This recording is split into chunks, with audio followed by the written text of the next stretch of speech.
Sesaat lagi Anda akan menyaksikan Apa Kabar Indonesia Malam, didukung oleh Prenagen.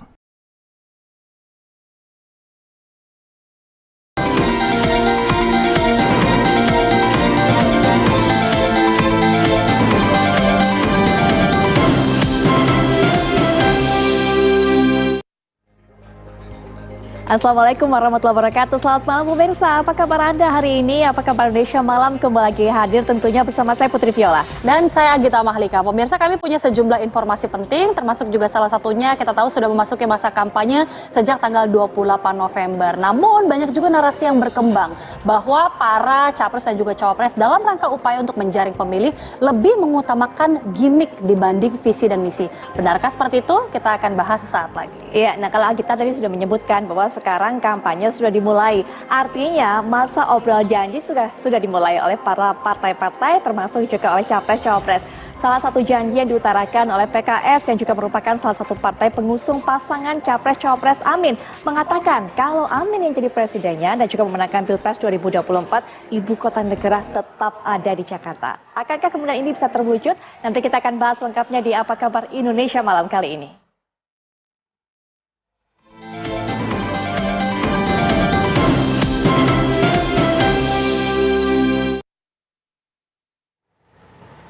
Pemirsa, kita akan mulai kabar pada malam hari ini dengan melihat kabar mengenai hujan yang mengguyur dua wilayah di Jawa Barat, yakni Bogor dan Depok, yang membuat aliran air di Sungai Ciliwung meluap. Ya, akibatnya beberapa wilayah di ibu kota terendam banjir.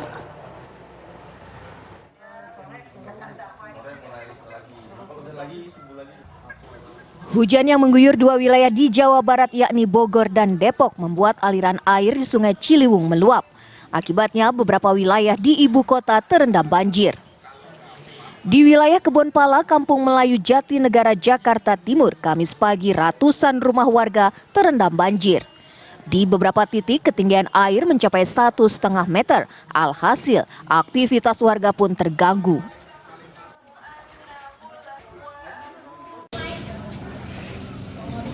Banjir juga merendam permukiman warga di sebagian wilayah Jakarta Selatan, yakni di Pejaten Timur, Pasar Minggu, dan Rawajati, Pancoran.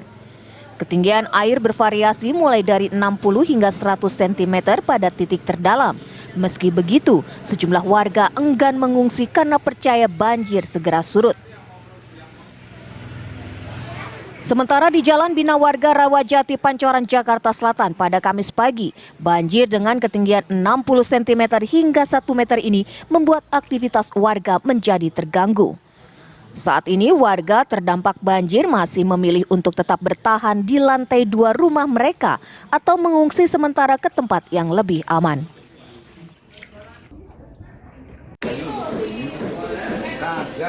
Ratusan rumah warga di permukiman Bidara Cina Jatinegara, Jakarta Timur juga terendam banjir. Ketinggian banjir mencapai 1 meter. Warga masih tetap bertahan di lantai 2 rumah mereka.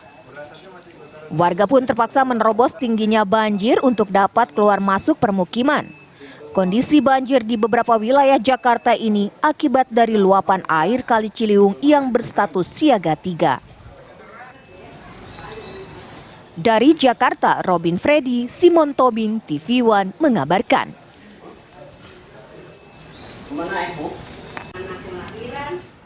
Banjir yang terjadi sejak Rabu malam, pemirsa, membuat beberapa wilayah di Jakarta dan kota sekitarnya terendam banjir. Ya, bahkan ketinggian air di pintu air Manggarai meningkat menjadi siaga 3.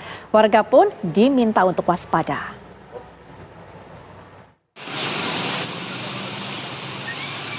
Aliran Kali Cabang tengah meluap membuat Jalan Raya Mampang, Pancoran Mas Kota, Depok, Jawa Barat terendam banjir setinggi 50 cm. Selain merendam Jalan Raya Mampang, banjir juga mengakibatkan sejumlah pengendara motor mengalami mati mesin dan arus lalu lintas tersendat. Banjir di Jalan Raya Mampang ini memang kerap terjadi jika hujan deras. Kamis pagi banjir mulai surut, warga pun bersih-bersih bekas banjir. Banjir dari Sungai Cirawakalong, Desa Ciherang, Kabupaten Bogor, Jawa Barat meluap ke perumahan Dramaga Kartika pada Rabu malam. Akibatnya 70 rumah terendam banjir hampir 1 meter. Menurut warga kerap terjadi di akhir tahun saat musim hujan tiba. Air kiriman dari kawasan Hulu Bogor, Jawa Barat membuat ketinggian air di pintu air Manggarai pagi tadi meningkat. Tercatat ketinggian air di pintu air Manggarai mencapai 780 cm atau masuk siaga 3. Warga di bantaran kanal banjir barat, terutama yang tinggal di bantaran rendah, diminta waspada. Meski saat ini volume air di bendungan Katulampa Bogor, Jawa Barat mulai menurun, namun masih akan dilihat perkembangan cuaca ke depannya. Tim TV One mengabarkan. Ya, pemirsa, Barreskrim Polri ini memanggil Saud Situmorang sebagai saksi dugaan kasus pemerasan Syahrul Yassin Limpo. Ex-pimpinan KPK itu menjadi salah satu saksi yang diperiksa dalam kasus dugaan pemerasan yang dilakukan Ketua KPK nonaktif Firly Bahuri. Mantan pimpinan KPK Saud Situmorang diperiksa sebagai saksi dalam kasus dugaan pemerasan yang dilakukan Ketua KPK nonaktif Firly Bahuri terhadap ex-Menteri Pertanian Syahrul Yassin Limpo. Saud mengatakan dirinya dimintai keterangan oleh penyidik sebagai ahli karena pernah menjadi pimpinan KPK. Saud menambahkan bahwa dirinya akan memberi keterangan soal pasal 12E Undang-Undang Tindak Pidana Korupsi terkait gratifikasi atau suap. Dan Dirkrimsus Polda Metro Jaya, yaitu Kombes Pol Ade Safri Simanjuntak menyebut, selain Saud Situmorang, rencananya akan ada 7 saksi lain yang diperiksa.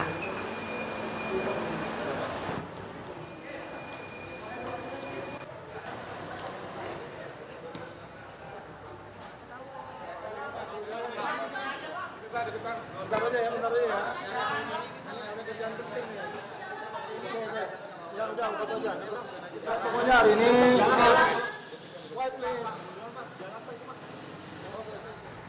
Suasana tenang, aman, dan damai adalah harapan masyarakat untuk melaksanakan pesta demokrasi pemilihan presiden dan wakil presiden.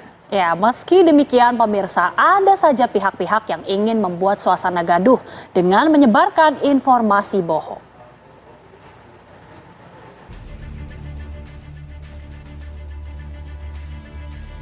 Memasuki awal kampanye, suasana kompetisi antara pasangan calon semakin ketat. Informasi penting dan kreatif berupa ide gagasan paslon menambah menarik, mencuri perhatian pemilih melalui jaringan internet di telepon pintar, laptop maupun komputer PC-nya. Tidak sekedar itu, banyak juga informasi bohong bersifat miring yang ingin menjatuhkan lawan politiknya. Informasi tersebut berjalan beriringan seperti hitam dan putih. Penting untuk pemilih di Pilpres dan Pemilu tahun 2024 lebih cerdas memilih informasi. Begitupun dengan partai politik, pasangan calon yang berkontestasi dalam Pilpres maupun Pemilu harus menciptakan rasa aman dan damai. Terutama para partai politik untuk bersaing, berkompetisi secara sehat, karena pada dasarnya nanti yang sekarang ini di 14 Februari 2024 menjadi lawan politik, bisa jadi nanti menjadi kawan berpolitik dalam pilkada. Wakil Presiden Indonesia Ma'ruf Amin pun demikian. Dalam kunjungan kerjanya ke negeri jiran menemui pekerja migran Indonesia, Ma'ruf Amin menyampaikan pesan mengenai kegaduhan yang disebabkan oleh berita bohong dan fitnah. Penyebaran berita bohong tersebut terjadi karena tidak melakukan cek dan recheck terlebih dahulu. Wapres menyebut informasi bohong dan hoaks sama seperti kentut setan. Sebab kalau tidak, tahu-tahu kita sharing saja padahal tidak benar, padahal bohong, nanti kamu akan menyesal, ya, karena akan menuduh sesuatu pada pihak lain dengan tidak benar, dengan ketidaktahuan, ketidakpahaman. Jadi itu perintah Al-Quran. Itu saya kira yang penting bagi Bapak Ibu-Ibu. Sekarang media itu kan bisa kemana-mana, sudah global. Itu teknologi atau informasi itu ada baiknya, tapi ada buruknya. Buruknya itu hal-hal yang bohong, yang mengadu domba, yang itu bisa sampai kemana saja, ke belahan dunia ini. Nah, dalam pemilu itu banyak tuh sasus-sasus itu. Ya. Saya nyebutnya biasanya kentut setan namanya itu. Menurut Wapres, ia mendapatkan cerita tentang kentut setan itu ketika mengemban ilmu di pesantren.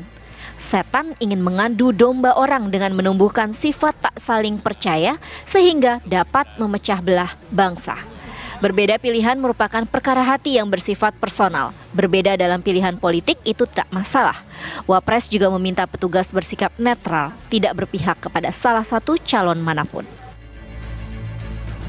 Tim TV One mengabarkan. Pemirsa, lagi-lagi Komisi Pemilihan Umum mendapatkan kabar tidak sedap.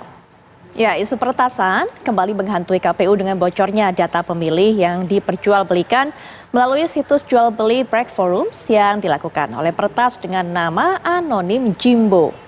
Dengan tim cyber dan semua pihak terkait, KPU masih melakukan penyidikan dan memperkuat sistem pertahanan pada basis data pemilih tahun 2024.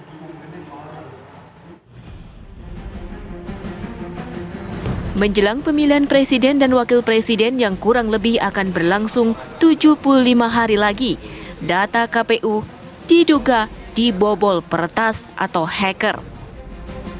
Peretas dengan nama anonim Jimbo mengklaim telah meretas situs KPU dengan mendapatkan data daftar pemilih tetap DPT dari situs penyelenggara pemilu itu. Akun Jimbo itu membagikan 500.000 data sampel yang berhasil dia dapatkan pada salah satu postingannya di situs Break Forums, situs yang biasa dipakai untuk menjual hasil peretasan. Di situs Break Forums, pelaku menawarkan hasil retasannya dengan harga sekitar 1,1 miliar rupiah. Pelaku menyertakan beberapa tangkapan layar dari website cekdptonlinekpu.co.id. Data yang diretas meliputi data pribadi berupa NIK, nomor KK, nomor KTP, dan lain-lainnya. Pelaku memperlihatkan halaman dashboard pengguna. Kemungkinan besar pelaku berhasil mendapatkan akses admin KPU. Dugaan pembobolan data ini itu kebetulan si pelaku menampilkan sebuah screenshot tampilan sebuah web aplikasi berupa dashboard. Dashboard para pengguna atau admin KPU, Sidalih KPU. Nah, dashboard ini terkesan pelaku menampilkan itu mau menginformasikan bahwa saya tidak membobol sistem mereka secara langsung ke database-nya yang biasanya dilakukan oleh para pembobol sebelum-sebelumnya, tetapi ada kemungkinan pelaku hanya mendapatkan username, password, serta akses tertentu untuk ke dashboard tersebut sebagai user atau admin KPU, sehingga dia bisa mendownload, bisa mengakses data dan akhirnya mendownload semuanya 240 juta data. Dan sebelumnya pada tahun 2022, peretas Jorka mengklaim mendapatkan 105 juta data pemilih dari website KPU. Dan Jorka menjual data tersebut seharga $5.000 Amerika Serikat atau setara 74 juta rupiah.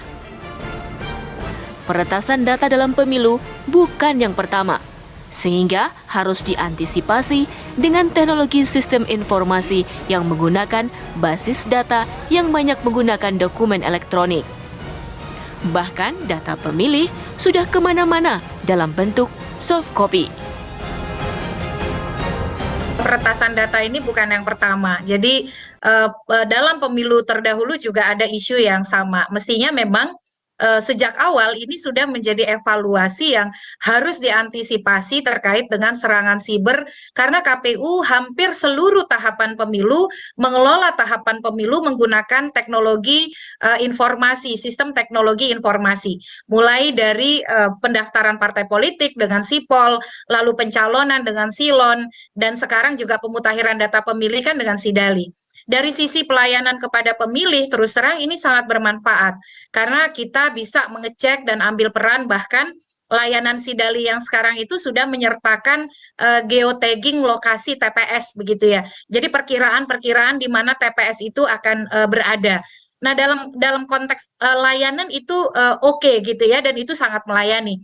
Tetapi memang akses kepada data itu sangat banyak, Mbak. Dari mulai misalnya sumber pemutakhiran data pemilih itu kan adalah DP4, daftar penduduk potensial pemilu begitu. Dan itu semua menggunakan dokumen elektronik, diserahkan kepada KPU, ada sinkronisasi menjadi DPS, daftar pemilih sementara, lalu kemudian menjadi DPT, daftar pemilih tetap. Sudah menjadi DPT, kemudian partai politik bisa mendapatkan cakram padat yang tidak bisa diubah, dan itu berupa soft copy. Jadi kalau bisa dibilang nih, data kita nih sudah kemana-mana begitu ya dari. Untuk kasus dugaan peretasan yang dilakukan akun Jimbo tersebut, KPU mengklaim situs KPU masih aman-aman saja. Baru dugaan dan belum sampai pada tindakan pembobolan. Meski demikian, pihaknya masih melakukan penyidikan terkait dugaan peretasan tersebut. Tim Cyber dan gugus tugas di KPU pun siaga dan mengantisipasi serangan-serangan peretas yang akan merugikan data pemilih serta mengganggu jalannya proses pemilihan umum. Ya, nanti misalnya pada saat pemungutan penghitungan suara serta rekapitulasi, KPU akan menggunakan aplikasi Sirekap. Sirekap juga alat bantu, Sidalih juga alat bantu. Jadi semua sistem informasi adalah alat bantu. Nah, tapi tentunya KPU, karena KPU punya slogan KPU melayani, dalam konteks itu KPU akan terus memperbaiki diri bagaimana semua sistem informasi itu dalam kondisi aman, terproteksi dari serangan berbagai aksi-aksi peretasan. Dan selama ini memang sering kali terjadi, tapi selama ini pula sistem informasi KPU masih dalam kondisi aman ya, dalam kondisi terproteksi ya. Ya tentunya apa yang disampaikan dalam forum ini juga akan kami highlight betul ya, bagaimana seharusnya ke depan sistem ini akan menjadi lebih baik lagi, dan yang jelas hari ini masih dalam bentuk dugaan dan KPU masih melakukan penyelidikan. Menteri Koordinator Bidang Politik, Hukum, dan Keamanan Mahfud MD menanggapi soal peretas data KPU membuatnya memperhatikan, dan KPU harus membuat sistem kontrol yang sulit untuk dibobol. Integritas itu sangat mengagetkan dan tentu itu memprihatinkan. Saya berharap agar KPU, pertama KPU sendiri harus membuat sistem kontrol yang bisa menghalangi seluruh terjadinya peretasan. Kemudian kepada warga masyarakat, siapapun Anda, jangan lepas hal-hal yang begitu. Itu adalah kepentingan negara. Itu untuk bangsa dan negara kita. Penyelenggaraan pemilu dengan baik dengan segala datanya yang tepat. Saya harap KPU lebih berhati-hati. Tim TV One mengabarkan. Pemirsa, perpindahan ibu kota negara ini sudah memiliki dasar hukum, sudah ada undang-undangnya. Itu disampaikan oleh Presiden Joko Widodo menanggapi keinginan Partai PKS dan juga pasangan Amin yang mengatakan kalau Amin menang Pilpres 2024, ibu kota tidak akan pindah, tetap di Jakarta. Ya, sesaat lagi Apa Kabar Indonesia Malam akan hadir bersama Putri Viola dan juga narasumber untuk membahas topik yang disebutkan tadi. Sesaat lagi pemirsa, kami kembali. Partai Keadilan Sejahtera PKS hingga calon presiden yang diusungnya, Anies Baswedan, menyoroti soal ibu kota negara atau IKN. Anies dan PKS menegaskan ibu kota tidak perlu pindah ke Nusantara karena akan menimbulkan ketimpangan-ketimpangan di daerah lainnya.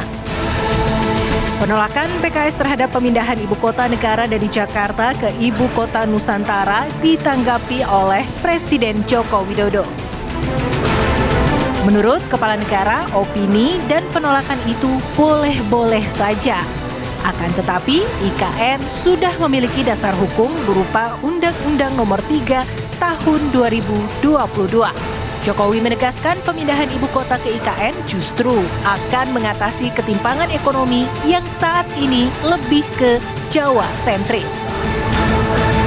Ya, itu berpendapat kan boleh, menyampaikan opini kan silahkan, tetapi IKN itu sudah ada undang-undangnya, Terakhir ya Mas. Terakhir ya. Justru kebalikannya, kita ini tidak ingin Jawa sentris, tapi ingin Indonesia sentris. Karena kita ingat 58% PDB ekonomi itu ada di Jawa. 58% dari 17.000 pulau yang kita miliki. 58% itu ada di Pulau Jawa. Sehingga kita ingin Indonesia sentris. Ada di pulau lain juga ada pertumbuhan ekonomi. Di pulau yang lain selain Jawa juga ada titik-titik pertumbuhan ekonomi baru. Yang kita harapkan itu. Jadi juga penduduk populasi Indonesia ini 56% ada di Pulau Jawa. Yang 17.000 yang lainnya mestinya kan ada pemerataan. Lalu bagaimana nasib pemindahan ibu kota baru IKN ke depannya? Bagaimana pula pengaruhnya terhadap elektabilitas pasangan Anies Caimin pasca pernyataan penolakan IKN? Tim TV One mengabarkan. Dasar hukum perpindahan ibu kota negara ini sudah ada, anggaran juga sudah diketok palu di APBN. Tapi kemudian pada masa kampanye ini kita dengarkan suara dari PKS yang mengatakan kalau nanti pasangan Amin jadi capres ataupun juga memenangkan Pilpres 2024 jadi presiden dan juga wakil presiden, ibu kota nggak akan pindah, tetap ada di Jakarta. Sementara itu Anies Baswedan juga mengatakan dalam pertemuannya kalau nanti beliau terpilih juga sebagai presiden, ini nanti akan dikaji ulang rencana perpindahan ibu kota ini. Akankah terwujud? Kan kita sudah dengarkan bagaimana pernyataan ataupun juga tanggapan dari Presiden Joko Widodo. Untuk bisa berbicara lebih lanjut mengenai hal ini di perbincangan kali ini juga sudah ada di samping saya Bang Mardhani Alisera dari PKS. Assalamualaikum warahmatullahi wabarakatuh. Selamat malam Bang Dhani. Waalaikumsalam. Malam Put. Baik. Selain Bang Dhani juga nanti akan memberikan pandangannya, yaitu pengamat politik ada Kang Ujang Komarudin yang juga bergabung secara daring dalam diskusi kali ini, tapi juga masih dalam upaya kami untuk terus menghubungi, kemudian juga nanti ada perwakilan dari Golkar, yaitu ada Bang Dev Laksono. Tapi nanti kita akan dengarkan terlebih dahulu, Bang Dhani, segala macam kekhawatiran, segala macam alasan untuk kemudian membatalkan rencana perpindahan ibu kota sudah dijawab oleh Pak Jokowi. Poin pertama, ada undang-undangnya loh, sudah, dasar hukumnya ada. Poin kedua adalah kalau berbicara mengenai ketimpangan, justru pindahnya ibu kota ini membuat tidak lagi ketimpangan, tidak ada lagi Jawa sentris, Bang Dhani.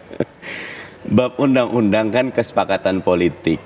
Jadi kalau konfigurasi politiknya berubah, kesepakatannya berubah, undang-undangnya berubah, kondisi juga bisa berubah. Oke. Nah, yang kedua tentang Jawa sentris setuju. Justru yang diinginkan PKS bukan buat satu IKN, 14 kota setara IKN atau setara Jakarta yang itu justru mempercepat kondisi jadi Indonesia sentris. Baik. Karena kalau cuma satu, hasil kajiannya dampak ekonomi IKN kepada PDB total itu tidak besar. Kepada paling terdekat ya kawasan sekitar, tapi teman-teman yang di Papua, yang di Maluku Utara, yang di Sulawesi, yang di Sumatera itu terlalu jauh dampaknya. Justru yang kami inginkan di setiap pulau itu kita buat yang seperti perhatian kepada IKN, ada desainnya, ada anggarannya, ada perhatian negaranya. Jadi bukan menolak IKN ANSI, tapi kita ingin duit yang harusnya satu, kan ini dikejar nih. Agustus 2024 harus sudah jadi. Sekarang waktu sempat saya cek itu 9.000. Sekarang mungkin orang yang kerja jadi siang malam. Membangun Borobudur itu 150 tahun, tahannya ribuan tahun. Kalau bangunnya kejar tayang, nanti kayak proyek ya Roro Jonggrang, sayang gitu loh, nggak jadi. Tapi Pak Anies mengatakan bahwa harusnya kemudian anggaran yang dimanfaatkan untuk pembangunan IKN ini lebih bermanfaat lagi, lebih berguna kalau kemudian dibagikan kepada hal-hal lainnya yang ini ada hubungannya sama kesejahteraan masyarakat. Kalau tadi kata Bang Dhani, bukan cuma satu sebenarnya IKN, pengennya lebih banyak. Artinya anggarannya dibutuhkan lebih besar lagi dong. Tidak, tergantung dari time frame-nya. Yang pertama mungkin kita harus mengajak pusat-pusat ekonomi dengan pelaku ekonomi lokal. Karena kan beda, kalau di pesisir dengan di pegunungan, di kepulauan dengan di daratan, jenis kota yang akan dibangunnya beda. Bahkan bukan, minta maaf, nowhere land gitu. Daerah yang tidak ada antah berantah. Kita kajiannya kalau secara ekonomis, ekologis, sampai historis, selalu kalau nggak di dekat pesisir, di dekat muara sungai, di tempat-tempat di mana memang pusat pertumbuhan ekonomi ada, sehingga kosnya itu kecil, karena kita tidak perlu untuk membangun dari nol, tapi cuma membuat akses, menyediakan pusat, misal universitas terbaik, yang nanti dari situ akan timbul riset terbaik dengan lokalitas. Misal Maluku itu kalau malam perairannya itu seperti terang benderang katanya, karena demikian banyak ikan yang diambil dan potensinya. Kalau kita lihat lagi Papua, wah luar biasa. Kita lihat lagi Sulawesi. Kemarin saya ke Makassar. Di Makassar tuh antara dari selatan ke timur ke barat aja itu harus nyebrang itu. Padahal kalau kita bikinkan konektivitas, tumbuh dan itu tidak besar. Gitu kajiannya. Nah, ini ada seorang pengamat politik juga yang akan memberikan pandangannya mengenai misi yang kemudian diungkapkan oleh PKS ini. Ada Kang Ujang Komarudin. Assalamualaikum warahmatullahi wabarakatuh. Selamat malam Kang Ujang. Waalaikumsalam Mbak Putri, Kang Mardani. Selamat malam. Sehat selalu. Sehat selalu Kang Ujang. Nah Kang Ujang, bagaimana kemudian melihat apa yang disampaikan oleh PKS ini? Adakah kemudian hubungannya nanti bisa berpengaruh terhadap suara mungkinnya bisa diraup oleh pasangan Amin? Kemudian juga akankah pengaruh terhadap elektabilitas dari pasangan Amin ini?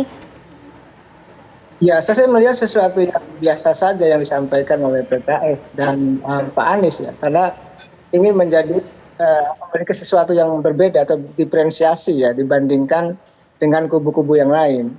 Nah biasanya menjelang kampanye itu partai politik, kandidat capres-cawapres butuh isu yang memang untuk bisa menaikkan elektabilitas, untuk bisa terus katakanlah memperbaiki citra. Karena bagaimanapun seorang kandidat maupun partai politik itu bertumpu pada isu dan kekuatan elektabilitas. Maka isu IKN adalah isu yang cukup seksi ya untuk bisa masuk menjadi narasi politik nasional dan itu menjadi perhatian daripada seluruh rakyat Indonesia.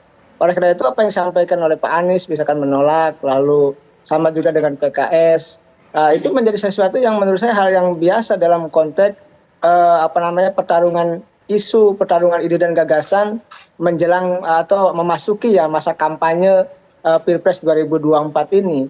Dan tetapi yang harus kita cermati, kenapa misalkan PKB memiliki pikiran yang berbeda, memiliki singgungan yang berbeda, misalkan dengan Pak Anies maupun dengan PKS, itu juga harus diselaraskan karena bagaimanapun antara PKS dengan partai koalisi yang ada atau dengan kandidat yang ada seperti Pak Anies dan Caimin itu harus memiliki katakanlah visi misi yang sama, harus punya program yang sama, ide dan gagasan juga yang sama dalam konteks apapun termasuk persoalan IKN.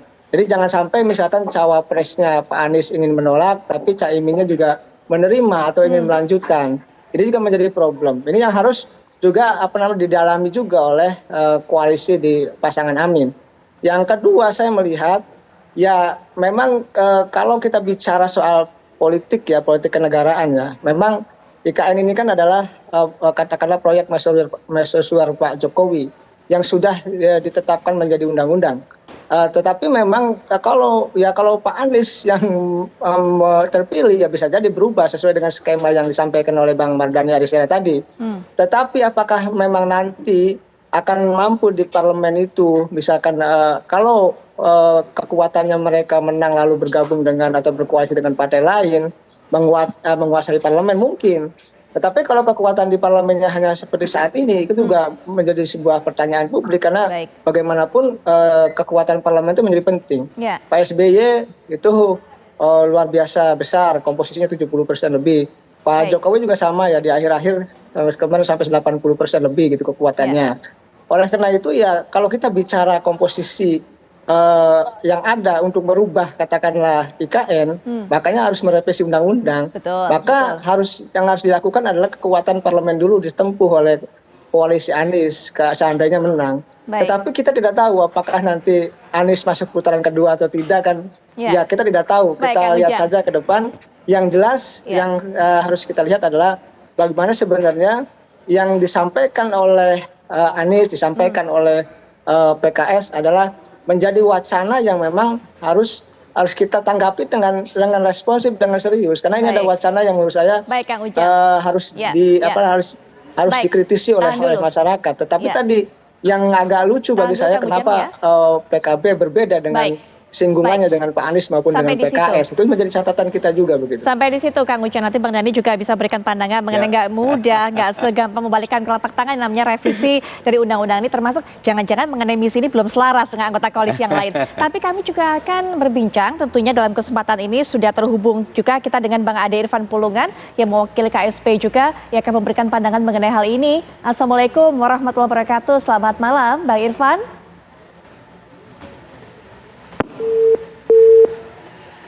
Bang Irfan Pulungan, sepertinya komunikasi kami masih terputus dengan Bang Ade Irfan Pulungan, tapi nanti kami akan coba hubungi kembali dan juga bisa memberikan pandangannya mewakili istana tentunya bagaimana rencana dari PKS ini. Setelah jeda, berikut ini kami sudah kembali.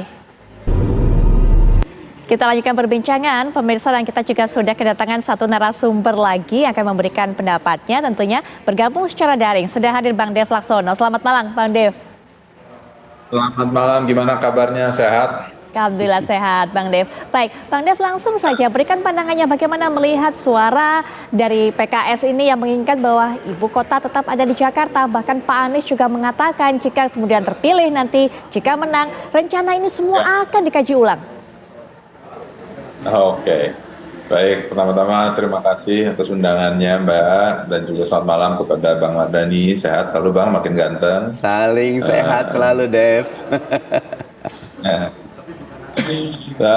Ya gini, kalau soal pemindahan ibu kota IKN itu kan sudah selesai, sudah putus di paripurna, sudah menjadi undang-undang dan sudah disiapkan, pembangunan sudah berjalan, masyarakat di Kalimantan juga sudah sangat excited, dan juga kita sudah melakukan penjajakan untuk pembahasan investasi di sana. Ini ya sudah proyek yang sudah, bukan proyek lah, ini sudah proses hukum yang sudah berjalan gitu, dengan undang-undang sudah diputuskan. Jadi ya kalau saya pribadi sih sebenarnya nggak perlu lagi dibahas, tapi ya karena ini namanya lagi masa kampanye, ya pasti akan dimanfaatkan berbagai macam isu untuk melakukan sosialisasi ataupun peningkatan daripada elektabilitas.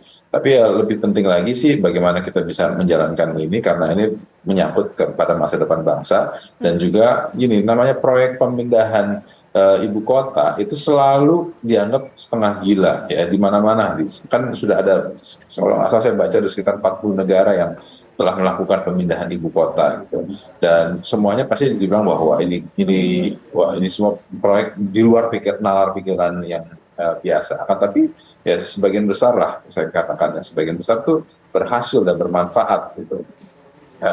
Jadi tergantung bagaimana seluruh masyarakat Indonesia ini bisa kita menyelesaikan dan mensukseskan demi kepentingan bangsa dan negara. Baik, Bang Dev, kalau satu lagi kemudian PKS sempat mengatakan kepindahan ini akan menyebabkan ketimpangan. Ada pandangan mungkin mengenai hal ini? Ya, ketimpangannya itu bagaimana? Apakah karena perhatian pemerintah begitu besar kepada IKN, jadi dianggap bahwa akan mengurangi pembangunan di daerah-daerah lain? Kan enggak juga. Semuanya kan sudah ada on schedule-nya, semua ada plan-nya, semuanya sudah terbagi posnya masing-masing untuk pembangunan di daerahnya masing-masing, dan semua disebarkan di dalam DAK dan DAU.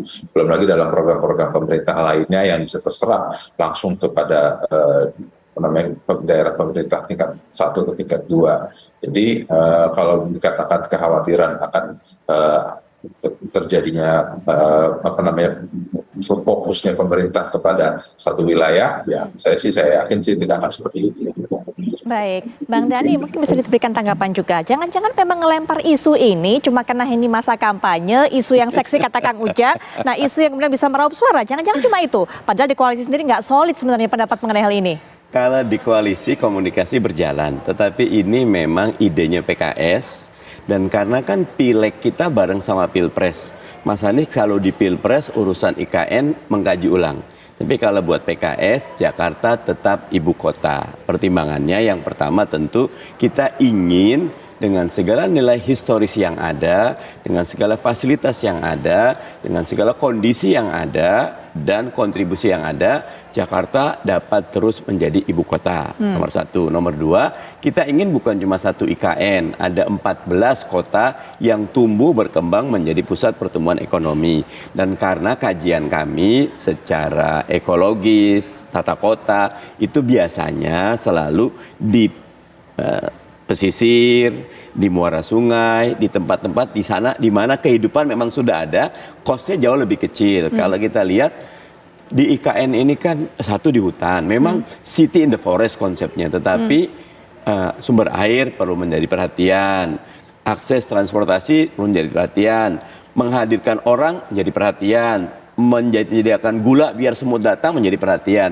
How low can you go? Berapa lama tahan? Lebih baik yang ada leverage-nya dikit, 14 kota itu nanti setara dengan satu kota biayanya, tentu dengan segala kecanggihan yang ada. Niat kami kalau mau pertumbuhan Indonesia sentris jangan di satu titik, tapi di 14 titik, dan itu bisa dilakukan, executable, dan itu bisa mempercepat, justru tidak jadi Jawa sentris gitu. Baik. Itu pertimbangan utamanya. Baik, Bang Dev mungkin bisa berikan pandangan juga terhadap apa yang disampaikan oleh Bang Dhani barusan. Kalau memang tidak mau Jawa sentris, ya juga bukan cuma satu, tapi ada 14 maksud saya, yang kemudian dikembangkan sehingga kemudian juga setara dengan ibu kota. Ya, baik. Ini juga ada Bang Ujang di sini kan, nanti Bang Ujang bisa nambahin lagi lah ya. Ini gini. Jadi mengenai 14 kota itu kan kalau pemerintahan Presiden Jokowi selama 10 tahun ini ya, terus juga rancangan pemerintah jangka menengah, jangka panjang itu ya memang tidak hanya membangun satu titik, tidak hanya membangun IKN, itu membangun seluruh Indonesia. Ya, pemerintah terbukti kan selama ini Presiden Jokowi ke Papua saja sudah berapa kali, sudah berapa banyak pembangunan yang dilakukan di kawasan timur Indonesia secara masif. Kita tidak hanya bicara Jawa ya, kita Trans Sumatera sudah berhasil dibangun. Lalu ada rel kereta api yang dihidupkan kembali, diperbaiki, ditingkatkan untuk di wilayah Sulawesi dan juga dibangun di wilayah Kalimantan. Ini membuktikan bahwa pemerintahan hari ini tidak berpikir hanya satu titik. Tapi untuk kita memiliki suatu kebanggaan baru, suatu pusat inovasi baru, satu pusat percontohan yang bisa menjadi reference bukan hanya untuk orang Indonesia, tapi menjadi reference bagi dunia, ya kita membangun IKN. Nah, dan juga IKN ini memiliki dampak ekonomi yang besar kepada bukan hanya kepada untuk wilayah di Kalimantan Timur atau Kalimantan Utara, tapi juga wilayah seluruh Indonesia, karena ini akan membuka jalur pelabuhan dan juga jalur trade baru ya, sehingga dan juga ini saling terkoneksi dengan kawasan-kawasan industri yang ada di seluruh Indonesia, dan ini kan terus meningkatkan daya tawar Indonesia di level internasional, dan juga bisa menjadikan Indonesia menjadi center of innovation dan teknologi di kedepannya. Baik, nggak perlu takut katanya Bang Dhani kalau kata Bang Dev, karena kemarin pada saat pemerintahan Jokowi pun itu sudah bukan Jawa sentris dan juga banyak daerah-daerah lainnya dikembangkan, jadi tidak perlu kemudian sampai ketakutan seperti itu. Sebetulnya kalau kita lihat dokumennya Pak SBY punya yang lebih komprehensif, tapi di zaman Pak Jokowi nggak dipakai. Pak SBY punya MP3EI, di mana master plan pertumbuhan ekonomi kita di jalur Sumatera, koridor Sumatera ada, koridor Kalimantan ada, koridor Bari Nusra ada, koridor Papua ada, koridor Maluku ada. Di semua titik kita harus tumbuh kembangkan, karena memang ketika semua tumbuh berkembang akan ada pemerataan penduduk dengan baik, pertumbuhan ekonomi yang baik, sehingga betul-betul berkualitas. Sekarang ini ada yang pertumbuhan ekonomi tinggi tapi tidak berkualitas, karena minta maaf di situ ada nikel, di situ ada apa. Jadi bukan pertumbuhan yang kita nyebutnya yang integral, tapi ekstraktif. Nah, PKS ingin cost-nya itu terlalu besar dalam kondisi ekonomi yang lagi berat. Masyarakat itu udah kena resesi, kena pandemi, sehingga safety netnya harus betul-betul dijaga. Nah kan rumusnya sederhana, kayak tongkat, kalau ditarik ke atas di bawah nggak akan dapat. Ketika di atas sudah alokasi IKN demikian besar, berarti otomatis yang lain tidak mendapat perhatian secukupnya. Sampai sekarang urusan guru, urusan tenaga kesehatan, urusan teman-teman buruh yang itu memang nggak bisa ditunda karena itu urusan hari ke hari, anak sekolah, anak sakit, pekerjaan. Tapi kalau ini kan Jakarta masih ada. Ngapain kita buru-buru harus segera pindah 2024? Kami buat survei, ASN yang mau ke sana ketakutan. Baru-baru ini ada. Kalau ASN nakal, kita pindahkan ke IKN jadi malah rame kan kayak gitu. Jadi dalam bawah sadarnya itu pada nggak mau ke sana gitu loh. Baik, Bang Dev mungkin nanti setelah jeda juga bisa berikan tanggapan. Ini masalah alokasi anggaran juga jadi masalah. Akan lebih bijak kemudian dalam kondisi resesi seperti ini, dalam kondisi yang kita semua butuh pemanfaatan anggarannya disalurkan ke daerah-daerah lain ataupun juga ke hal-hal lain, bidang-bidang lain yang lebih urgent membutuhkannya seperti diungkapkan oleh Bang Mardhani Alisera. Tapi nanti kita bisa berikan atau kita dengarkan tanggapan dari Bang Dev dan juga Kang Ujang setelah jeda. Kami sudah kembali. Baik, kita lanjutkan perbincangan Bang Dev. Kalau dari penjelasan Bang Mardhani tadi, perpindahan ibu kota ini tidak menyelesaikan masalah Jawa sentris, tidak menyelesaikan masalah ketimpangan yang ada, pembangunan dari berbagai daerah yang masih tidak merata, dan juga ada satu lagi yang menjadi concernnya, disebutkan tadi masalah kos anggaran. Silakan Bang Dev.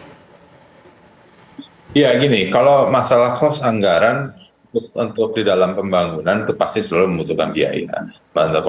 Dan juga dengan adanya investasi yang tinggi untuk pembangunan di IKN, ini kan tidak melibatkan hanya satu sektor, satu sisi. Misalnya untuk pembangunan banyak bahan-bahannya itu diambil dari Sulawesi ataupun dari daerah-daerah lain. Atau batu baranya juga ada yang menggunakan dari batu bara dari Kalimantan, ada juga dari Sumatera, dari Jambi ataupun Palembang. Nah, terus juga tenaga kerjanya juga melibatkan dari berbagai macam wilayah. Dan juga ini mendorong untuk perputaran ekonomi secara nasional. Jadi hal inilah yang akan menjadi oli-oli pembangunan untuk mendorong produktivitas dan kreativitas anak bangsa agar memastikan semuanya ini ya terserap, dana itu terserap, pembangunan itu berjalan, dan juga masyarakat Indonesia secara keseluruhan itu yang benar-benar menikmatinya, bukan hanya segelintir orang di satu wilayah. Baik, sebelum nanti kita dengarkan pandangan atau juga pendapat Kang Ujang, tapi mungkin Bang Nani bisa jelaskan terlebih dahulu bagaimana sih matematikanya, bagaimana perbandingannya kemudian membangun IKN itu, atau kemudian sesuai dengan rencana Bang Dhani tadi yang diusulkan, ada 14 daerah yang dikembangkan. Iya, kalau kita lihat kan mayoritasnya ingin investasinya dari luar, investor katakan. Sudah hampir setahun lebih, pandangan kita belum ada yang masuk. Kalau yang dari luar tuh dulu ada Jepang, dulu ada Cina, dulu ada Singapura, bahkan udah pakai gula-gula 180 tahun HGU-nya boleh lah digunakan. Hong Kong aja cuma 100 gitu loh. Tapi sampai sekarang yang ada investor dalam negeri, itu pun quote and unquote dibawa langsung, monggo, mudah-mudahan investasinya balik. Lagi-lagi pandangan kami, kita harus betul-betul berhitung kos karena kita tidak punya keleluasaan anggaran yang mencukupi. Pak Jokowi sendiri yang selalu bicara hati-hati di era turbulensi ini, perang Rusia Ukraina, kasus di Gaza dan macam-macam, turmoil ekonomi dunia yang betul-betul kita bahasanya tuh, kalau bahasa Nabi Yusuf, sudah kita panen 7 tahun akan ada kekeringan 7 tahun, apalagi climate change, kita kemarin El Nino, kita segala macam, hidup itu berat. Kita belum butuh istana gitu loh. Masyarakat lagi perlu. Nah, dengan angka 600 triliun itu kalau kita buat 10 saja, belum 14 dulu lah. 10 pusat pertumbuhan 60 triliun itu udah sangat menjadi leverage bagi kota-kota yang kota sedang sekarang kita besarkan menjadi kota yang siap untuk tumbuh berkembang menjadi pusat pertumbuhan ekonomi baru. Baik. Sebagaimana kami itu sebenarnya cuma nerusin apa yang MP3I, IPA SBY itu detailnya bagus sekali. Koridor Sumatera koridor 1, Jawa koridor 2, Kalimantan koridor 3, Sulawesi koridor 4, Bali Nusra koridor 5, ini koridor 6. Itu ada titik-titik yang menjadi pusat. Orang nggak semua ke Jakarta, nggak harus ke IKN semua. Ini dengan low cost dia cepat. Yang penting konektivitas dan aturannya diberikan kekhususan. Oke, gitu. oke. Mbak Dhani, ada satu lagi tadi mungkin sudah disampaikan oleh Kang Ujang yang juga mungkin belum ditanggapi secara panjang lebar, adalah mengenai nggak gampang kemudian melakukan revisi undang-undang seperti itu karena sudah ada undang-undangnya, membutuhkan suara dan sebagainya. Pak Jokowi nggak dominan kok, teman-teman PDIP ataupun pemerintah juga, tapi selalu jalan, Omnibus Law jalan, IKN jalan. Ketika sudah berkuasa, semua bisa dilakukan. Karena dengan kekuasaan yang ada, Presiden akan datang, doa kami amin gitu loh. Itu akan mampu melakukan komunikasi yang politik yang baik, karena proposal yang kita berikan jauh lebih baik, jauh lebih applicable, jauh lebih bermanfaat, jauh lebih pemerataan. Benar, PDB kita 58% dan kita pengen segera, tapi tidak dengan ngasal bikin satu kota besar, tapi 14 kota yang tersebar di seluruh Indonesia, yang itu jauh trickle down effect-nya akan sangat terasa buat masyarakat. Karena apa? Kayak sekarang nih, langsung nih. Nanti kalau kita lihat 1 tahun itu memerlukan modal besar. Misalnya gini, alat berat. Nggak bisa alat berat yang kecil-kecil. Alat berat yang besar jumlahnya banyak. Ketika bidding, nggak ada yang pengusaha UMKM bisa. Pengusaha besar juga yang ngambil. Karena waktunya pendek, kerjanya besar, volumenya, kualitasnya bagus. Ketika bidding, nggak ada. Ini nggak bisa yang gede. Akhirnya masuknya ke yang gede lagi. Tidak ada trickle down effect-nya. Gitu. Nah, Kang Ujang langsung saja diberikan tanggapan tadi. Kalau kata Bang Mardhani, kalau masalah revisi undang-undang, asal pasangan Amin nanti yang berkuasa, bukan masalah tentunya. Kang Ujang. Ya memang begini, kalau dalam konteks presidensial, ya presiden berkuasa, tapi komposisi parlemen itu menjadi penting. Kenapa misalkan Omnibus Law lolos gitu, revisi undang KPK juga lolos. Kan oposisinya waktu itu kan cuma 2, cuma Demokrat dengan PKS. Yang sekarang sudah bercampur aduk kesana kemari kan begitu. Oleh karena itu saya melihat ya bagaimanapun harus diperhitungkan betul komposisi itu. Ya memang ketika sudah jadi presiden ya biasanya sangat kuat dalam konteks politik apapun ya, politik anggaran, politik parlemen dan lain sebagainya.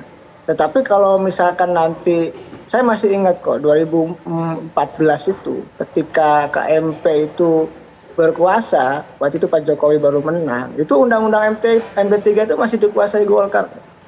Masih pemilihan waktu itu. Masih ingat, artinya apa? KMP itu waktu itu masih kuat, masih menentukan undang-undang MD3. Artinya dalam konteks revisi undang-undang IKN juga ya perlu kekuatan parlemen yang kuat itu. Itu penting, harus diukur seperti itu.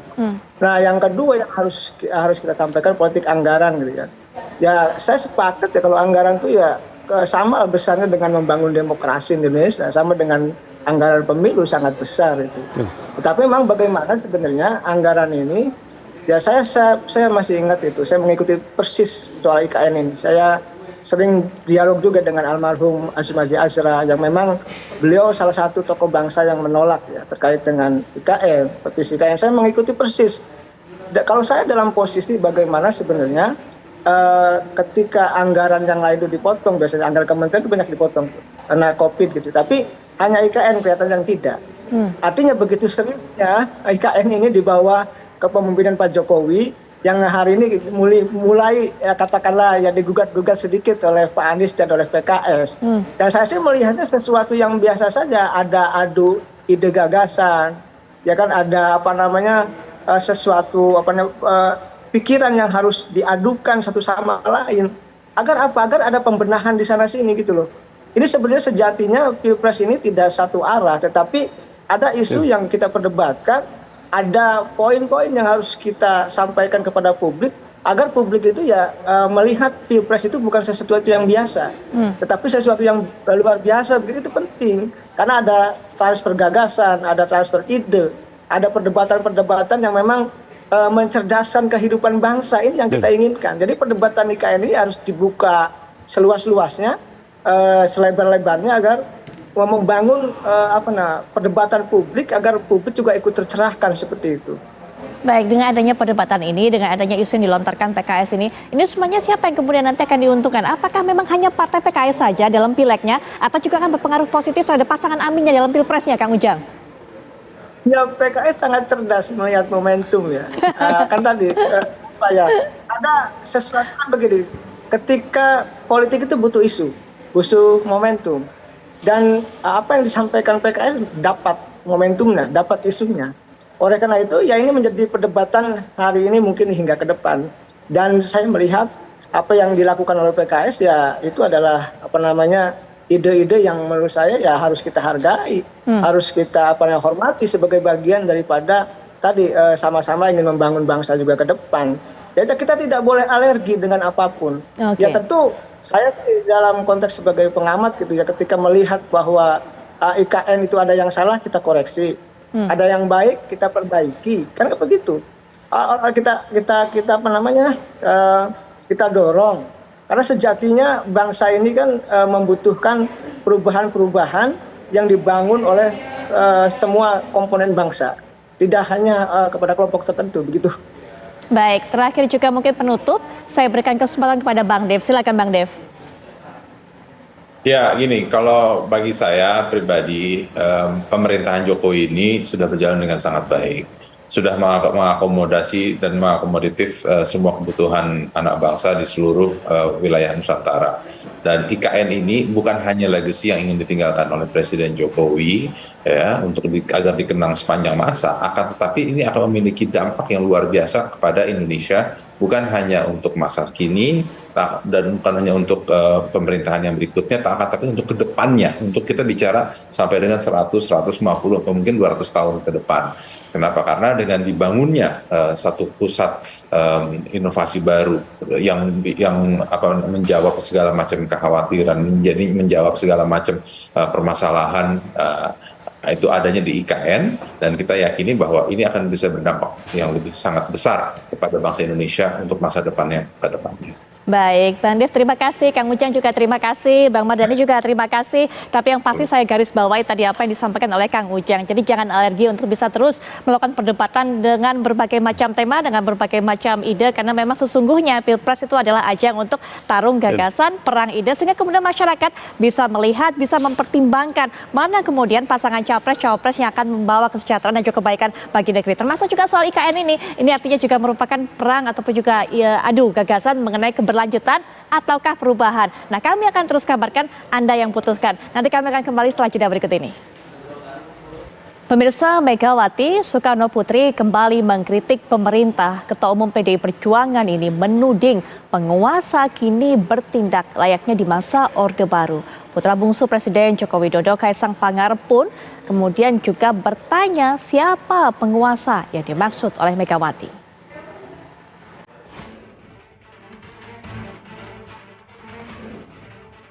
Bungsu Presiden Joko Widodo, Kaisang Pangarep turut bertanya siapa penguasa yang dimaksud Ketua Umum PDI Perjuangan Megawati Soekarno Putri yang bertindak layaknya Orde Baru.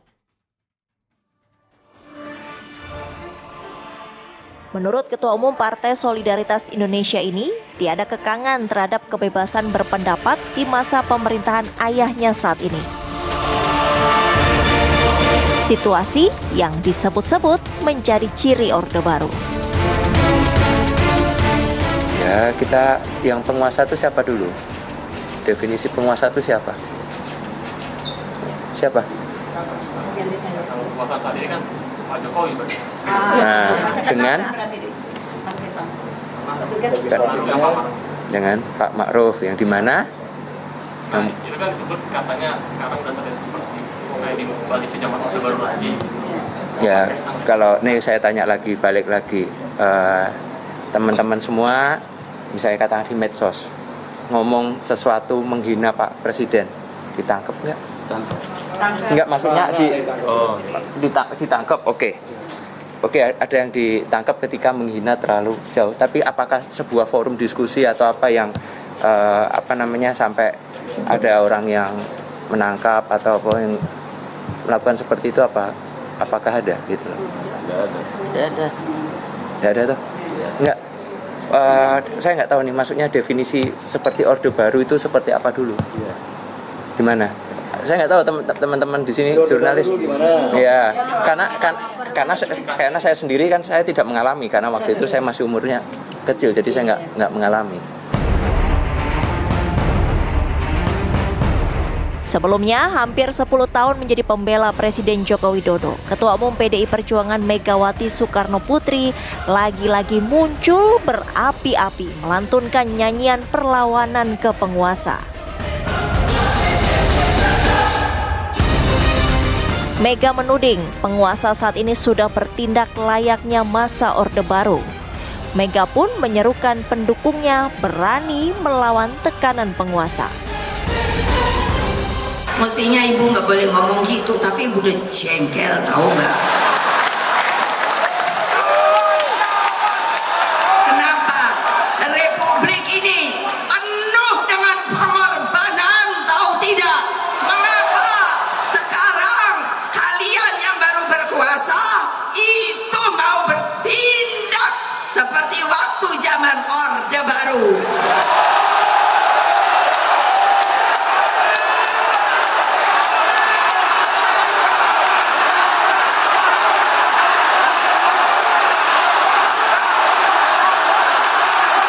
Berani tidak?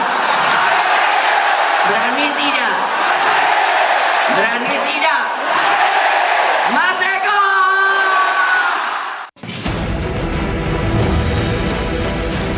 Tak hanya itu, Mega juga menyentil adanya pengerahan kekuatan, yakni polisi, untuk memuluskan langkah penguasa. Lah kok mengintimidasi? Coba. Lah dia tuh siapa sih? Lah iyalah. Lah iyalah.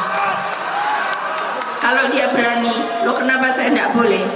Kamu mesti lihat perundangannya. Kamu sebagai apa? Bolehkah kamu menekan rakyatmu? Bolehkah kamu memberikan apapun juga kepada rakyatmu tanpa melalui perundangan yang ada di Republik Indonesia ini? Lalu keluarganya itu apa sama sih? Enggak deh. Sorry ya, namanya polisi. Emangnya keluarganya polisi juga? Ya enggak lah. Makan bakso juga, makan mie juga. Kenapa? Betul apa tidak? Takut apa tidak? Presiden Joko Widodo pun tak ingin mengomentari tudingan Megawati. Pernyataannya Ibu Mega, Pak, terkait dengan pemerintah Orba, mungkin ada tanggapan Pak? Saya tidak ingin memberi tanggapan. Terima kasih Pak. Terima kasih Pak. Tapi apa maksud tudingan Megawati ini? Apakah ada kaitannya dengan sikap politik Trah Surakarta yang tak lagi seirama dengan langkah Teuku Umar? Pernyataan Ibu Mega memang ditujukan kepada pemerintahan Jokowi. Elephant in the room itu terlalu terang benderang ya.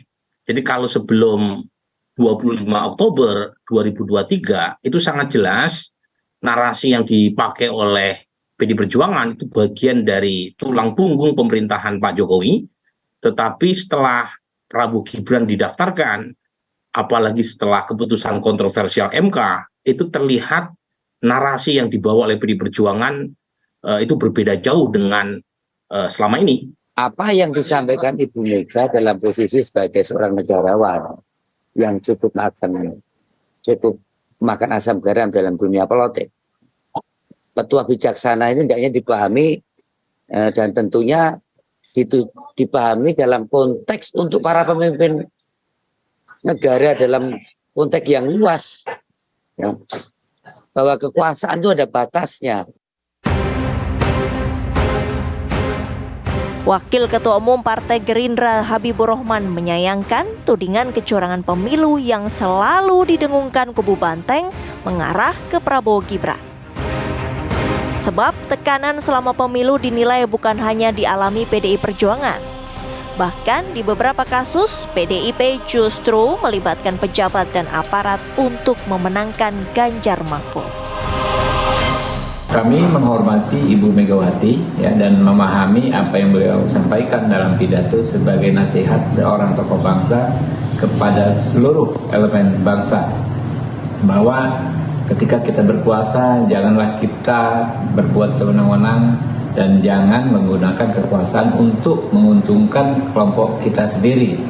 Hari-hari ini kita juga banyak ditanyakan oleh masyarakat soal fakta integritas PJ Bupati di Sorong, kemudian juga ada dugaan ketidaknetralan PJ Bupati di Cilacap, Jawa Tengah dengan program Kancing Merah, lalu ada juga di Majalengka ya, ketidaknetralan.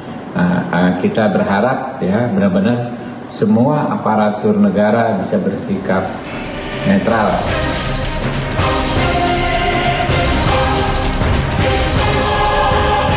Tim TV One mengabarkan.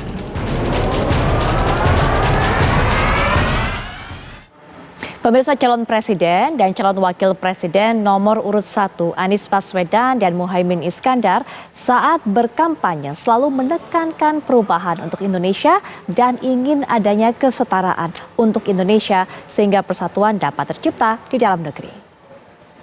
Kami sampaikan bahwa beberapa garis besar perubahan yang hendak kita lakukan. Kita ingin agar Indonesia ada kesetaraan kesempatan, ada suasana adil makmur untuk semua. Dan itu tadi sebagian dari gagasan yang disampaikan. Itu yang menjadi pokok-pokok dari kami, dan pesan juga supaya jaga stamina agar tuntas berjuang sampai insya Allah diantarkan kepada keberhasilan.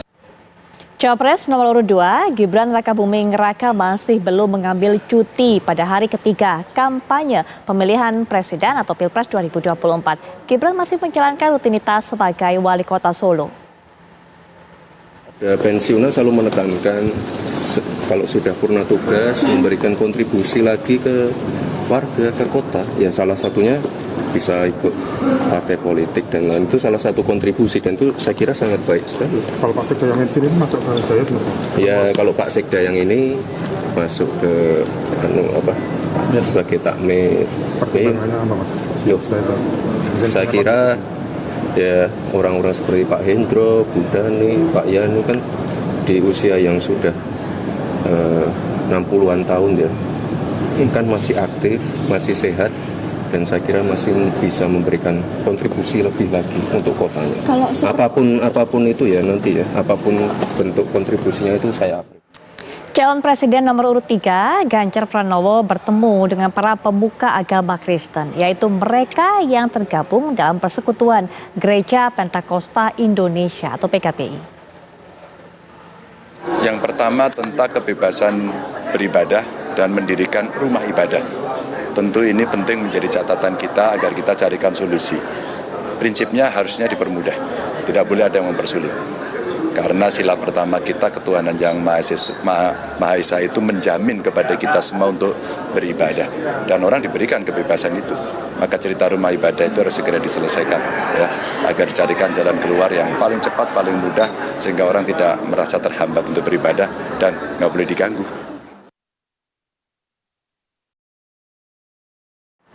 Dan pemirsa, setelah jeda berikut ini, rekan kami Akita Malika akan mengajak Anda juga untuk bisa terlibat dalam perbincangan. Masih juga ada hubungannya dengan masa kampanye yang sekarang terus berjalan. Akita. Iya, betul sekali Pulpi. Sesaat lagi kita akan bahas bagaimana mulai memasuki masa kampanye. Banyak yang kemudian narasi muncul. Apakah memang gimmick ini dianggap lebih penting dibanding adu gagasan, adu visi dan juga misi Capres-Cawapres? Kita akan bahas bersama juga dengan narasumber usai jeda saat lagi.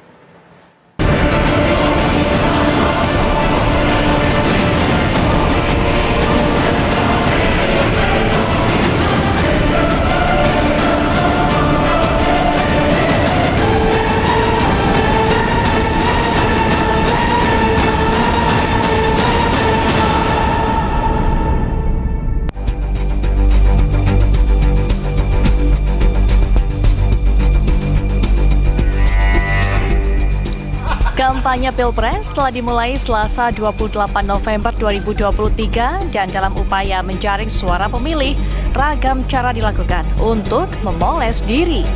Kehadiran 3 pasang calon presiden dan calon wakil presiden pemilu 2024 semakin memanaskan persaingan untuk memperebutkan kursi menuju orang nomor 1 di Indonesia.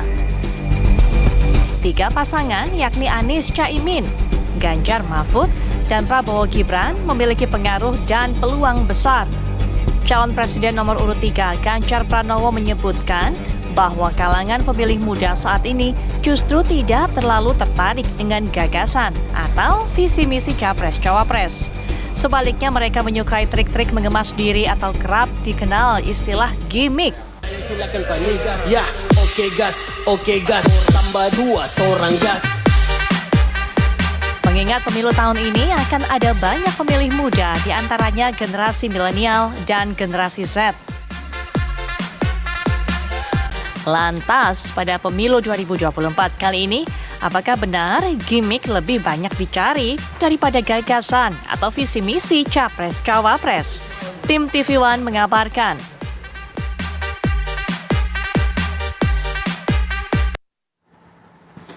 Ya, sesuai dengan judul kita pemirsa, politik gemoy versus politik ngegas. Ini kita sudah memasuki masa kampanye sejak tanggal 28 November dan ada berbagai macam narasi juga yang disebutkan bahwa menjaring pemilih muda atau generasi muda ini kenapa lebih mengutamakan gimmick ataupun narasi-narasi yang dekat dengan anak muda ketimbang dengan substansi ataupun esensi dari visi misi sendiri. Kita akan membahasnya di Apa Kabar Indonesia Malam pada malam hari ini bersama juga dengan sejumlah narasumber yang sudah hadir tiga-tiganya di studio. Saya akan perkenalan satu persatu.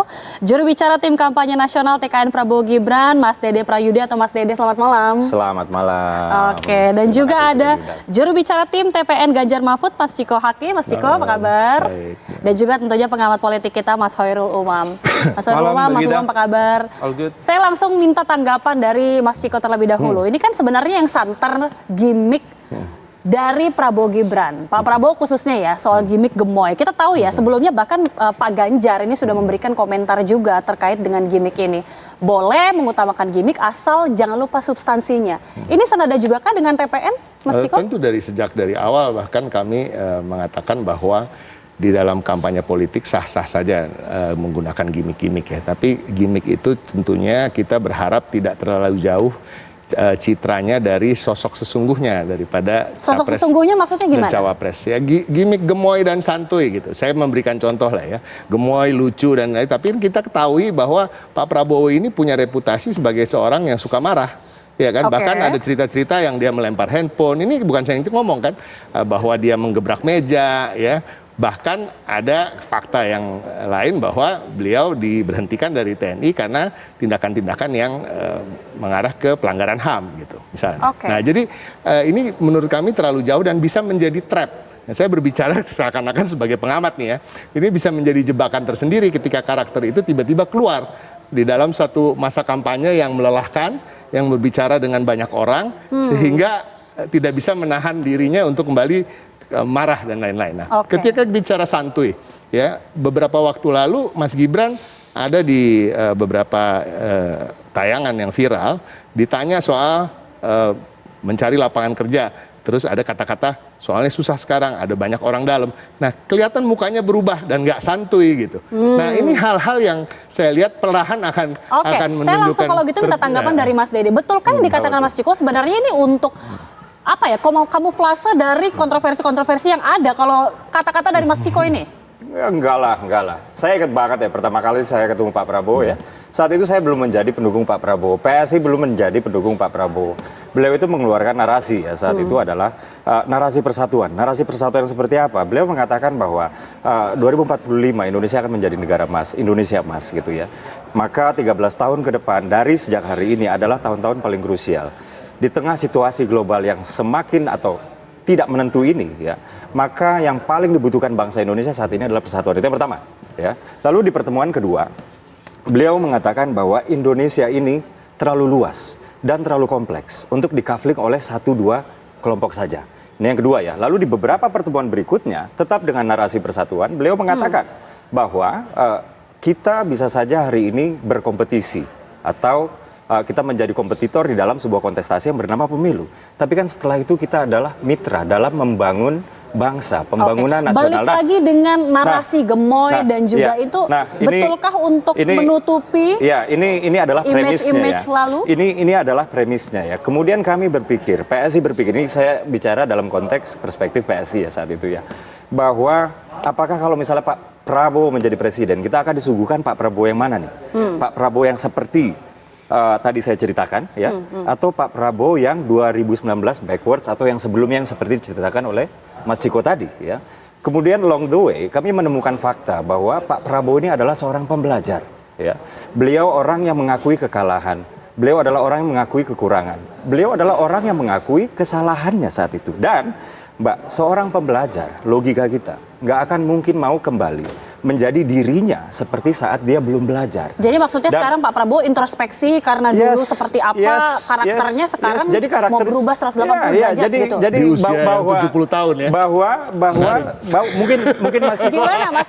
Mungkin menarik ini kita harus membawa ahli psikologi atau psikiater ya kan untuk mengatakan seseorang bisa berubah begitu saja di usia yang cukup senja gitu. Bahkan seseorang masih belajar aja usia 70 tahun itu kita agak belajar jarang. itu kan kita membicara soal karakter dan kepribadian, tapi sah-sah aja. Kembali lagi justru apa yang saya sampaikan tadi justru mestinya menjadi masukan yang bagus, karena yang saya bilang tadi, kalau terlalu sering ditonjolkan soal gemoy terus-menerus sampai ujung kampanye, tapi ketika nanti ada intensitas tinggi bertemu dengan rakyat yang melelahkan begitu intens dan capean yang cukup melelahkan, itu kan akan muncul karakter-karakter yang kembali lagi yang pernah terjadi sebelum-sebelumnya. Bahkan sekarang sebenarnya udah kelihatan ada di dalam satu dialog ya kan, seorang ibu bertanyaannya menurut saya tidak sama sekali bukan menjebak, bukan untuk menyudutkan gitu, tapi beliau menanggapinya justru dengan menggebu-gebu dan mengalihkan dari seakan-akan dia tidak mau menjawab pertanyaan ibu itu. Jadi begitu juga ketika soal beasiswa. Nah, ketika beasiswa itu kan kelihatan. Nah, akhirnya saya melihat karena itu dia tidak dihadirkan di beberapa dialog-dialog di universitas-universitas, dialog-dialog yang basisnya intelektual gitu. Ini kan kenyataan. Ini bukan hal yang saya ngarang-ngarang. Ini semua terjadi. Dari 18 pertemuan di dialog-dialog yang diundang oleh mahasiswa dan lain-lain, mereka hanya menghadiri 7. Oke, kalau gitu saya boleh minta tanggapan langsung dari Mas Umam. Dengan terobosan yang dilakukan Pak Prabowo, kalau tadi yang diungkapkan oleh Mas Dede begitu, seperti mengevaluasi lah, untuk menjaring pemilih muda ini sebenarnya efektifkah dengan gimmick gemoy, mempertontonkan tingkah lucu, berjoget di depan publik? Ya, kalau misal kita cermati dari basis elektoral, setidaknya pasca pasca Gibran dan juga Pak Prabowo diluncurkan namanya, setidaknya memang terjadi mobilisasi kekuatan elektoral yang cukup signifikan. Dan salah satu faktor yang cukup signifikan adalah ketika, kalau misal kita lihat basis data, setidaknya ada 3 media yang seringkali dijadikan sebagai akses informasi politik dari masyarakat. Pertama itu memang televisi, itu masih tinggi. Yang kedua street media. Street media seperti baliho, billboard, dan lain sebagainya. Yang nomor 3, media sosial. Dan ini media sosial terus mengalami peningkatan signifikan. Apalagi dengan maraknya pemilih muda. Betul. Nah, materi-materi seperti tadi itu, gemoy dan lain sebagainya, itu mendapatkan titik konvergensi dengan media sosial itu. Karena medsos itu memiliki kemampuan untuk merecehkan demokrasi. Jadi demokrasi yang seharusnya bicara tentang kebijakan publik, bicara tentang hal-hal yang sifatnya kajian strategis dan lain sebagainya, itu kemudian bisa direduksi sedemikian rupa. Berarti sebuah dengan kemunduran dong, narasi-narasi Mas, seperti itu. dengan tidak adanya mengedepankan dalam konteks substansi ini bisa dianggap sebagai sebuah kemunduran, tetapi di dalam konteks elektoral, ini adalah demokrasi elektoral, terbukti ini sebagai sebuah strategi komunikasi yang cukup efektif, terutama untuk masuk ke segmen kelompok pemilih pemula dan juga kelompok pemilih muda. Kenapa? Karena anak muda itu cenderung memiliki karakteristik yang sifatnya politically and civically disengaged. Mereka memang ada kecenderungan untuk perhatian kepada aspek politik, tetapi bukan masuk ke ranah substansi. Nah, begitu kemudian mereka dihadirkan dengan tari gemoy, dengan gimmick-gimmick yang semacam itu jauh lebih mudah ditangkap. Dan itu di dalam konteks elektoral, terbukti dia lebih efektif untuk menggeser, memobilisasi barisan itu. Nah, saya pikir kalaupun ada kritik misalnya dari yang kemarin disampaikan oleh pasangan Anies Muhaimin, kemudian juga Mas Ganjar juga, sebenarnya kritik itu menjadi penting. Karena bagaimanapun juga ini adalah event pesta demokrasi 5 tahunan, efeknya kemana-mana, konteks kebijakan publik.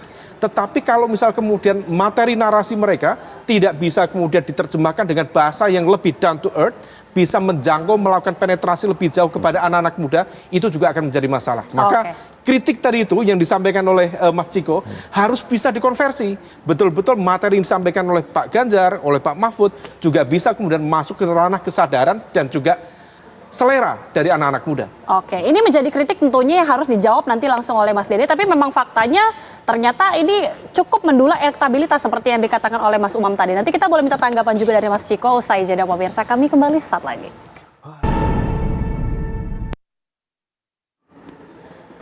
Ya, langsung ke Mas Dede. Mas Dede ini tadi kalau menjawab pertanyaan yang menggantung, ini kan ada kritik ya, seharusnya pemilih muda ini lebih diedukasi untuk hal-hal yang lebih substantif lah istilahnya. Jangan dibuai oleh gimmick-gimmick lah untuk menarik anak muda ini. Gimana tanggapannya? Iya, sebenarnya kan setiap generasi itu punya cara komunikasinya sendiri-sendiri ya.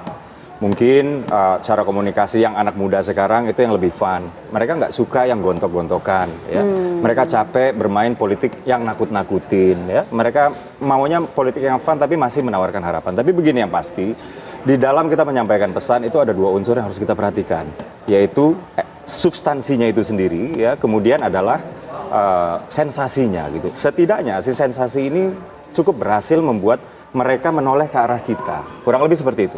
Nah, baru kemudian kita membahas substansi. Dan ketika kita berbicara soal gimmick lah atau yang tadi saya sebut sensasinya misalnya ya, harus satu poin yang dicatat adalah gemoy itu datangnya nggak dari Pak Prabowo atau dari timnya ya. Template sekali. Ini datangnya nanti Mas Ciko ya.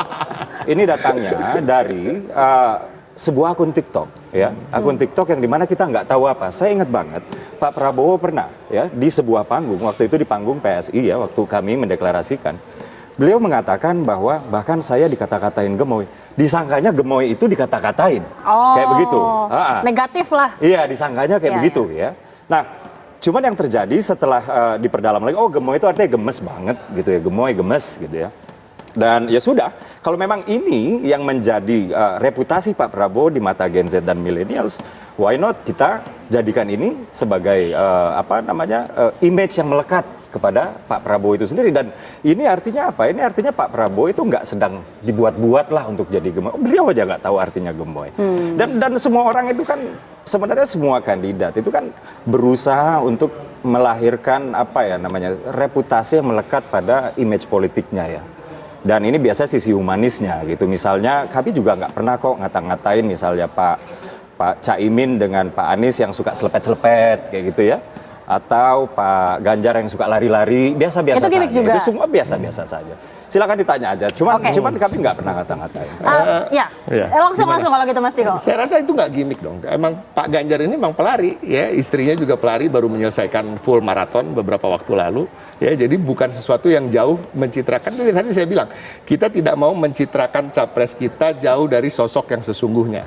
Nah, tapi kan kalau dibilang dikatakan bahwa dia memang pelari dan sangat bagus untuk menunjukkan seseorang yang punya kesadaran tentang kesehatan dirinya, ya kan? Ini. Tapi kalau kata Mas Dede kan ini sebuah strategi yang bagus, Mas, untuk menjaring pemilih muda, masuk dulu ke gaya pengemasan yang ringan, baru bisa masuk ke substansi. Saya senang sebenarnya disebut-sebut terus pemilih muda, lebih senang yang santai, lebih senang yang sifatnya gimmick dan lain-lain. Dan menurut saya bagus ditonton banyak orang di sini.